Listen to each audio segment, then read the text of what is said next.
Colombia autoriza plan de eutanasia para unos 80 hipopotamos descendientes de los de Pablo Escobar. BOGOTÁ at el gobierno colombiano autorizó el lunes on protocolo para practicar la eutanasia a unos 80 hipopotamos en un nuevo intento por controlar la reproducción de estos mamíferos que descienden de los ejemplares introducidos de forma ilegal al país por el capo de la droga Pablo Escobar en la década de 1980. Se trata de una medida que se ha discutido por años en el país y que ha generado rechazo especialmente en la comunidad de Puerto Triunfo, donde se ubica la Hacienda Nápoles que perteneció a Escobar y que atrae a cientos de turistas que acuden a ver los hipopótamos. El narcotraficante falleció en 1993, abatido por la policía colombiana. La ministra de Ambiente, Irene Vélez,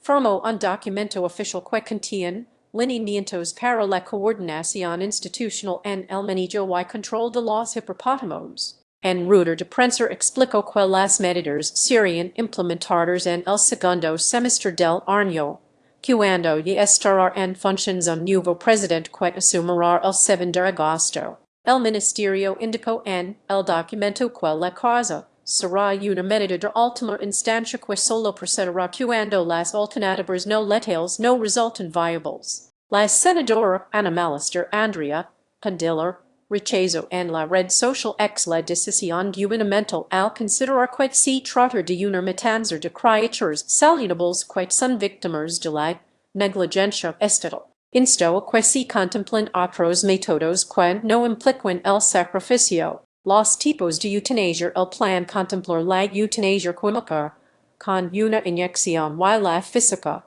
que se realizará con disparo de rifle por un tirador certificado, según el ministerio. Para la eutanasia química los que la ejecutan deberán entrar a cada hipopótamo con alimentos hasher un corral. Una vez allí el animal recibirá un dardo que lo inmovilizará y luego el medicamento que le provocará la muerte. Mientras que para la eutanasia física, el protocolo indica el uso de rifles de caza de largo alcance y potencia. La piel de los hipopótamos es gruesa y difícil de penetrar, con el fin de provocar el menor sufrimiento al individuo. Read more. El proyecto deberá ser apuntado directamente a la cabeza del animal, buscando que penetre el cráneo, lo que causará el daño suficiente en la masa cerebral para insensibilizarlo de inmediato y generar la conmoción irreversible y la muerte. Acotó el protocolo. Para la disposición final de cadáveres indicó que preferiblemente se realice un enterramiento disponiendo de una fosa con una pendiente de hasta 4 metros de profundidad. Como alternativa contempla la cremación. Otras opciones de control también se continuará intentando el traslado de animales a varios países que los acepten para cuidarlos en zoológicos y santuarios, un plan gestionado desde 2023 que no ha tenido ninguna respuesta positiva, según detalló el ministerio. Es mismo año, el país también inició decenas de esterilizaciones, un procedimiento costoso de cerca de $9.800 por hipopótamo que representa riesgos como la muerte o la reacción alérgica a la anestesia.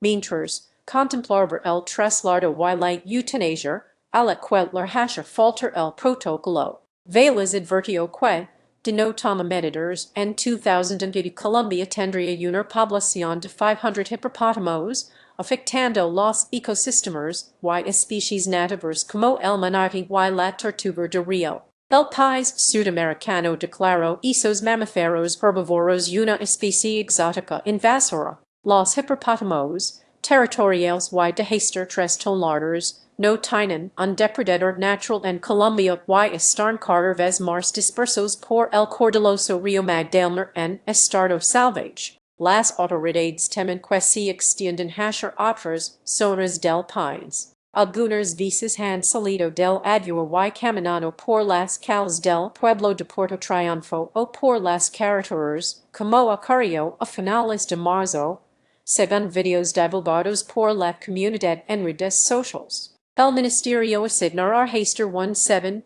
millones de dólares para el plan de control. Vélez calculó que con el presupuesto disponible sería aplicar la eutanasia por lo menos 80 hipopótamos. Estar en la memoria cultivar el caso de Pepe, un hipopótamo que, tras escapar de la Hacienda Nápoles, fue perseguido por francotiradores de una fundación ambiental privada y casado a tiros en 2009, lo que provocó reclamos de ambientalistas.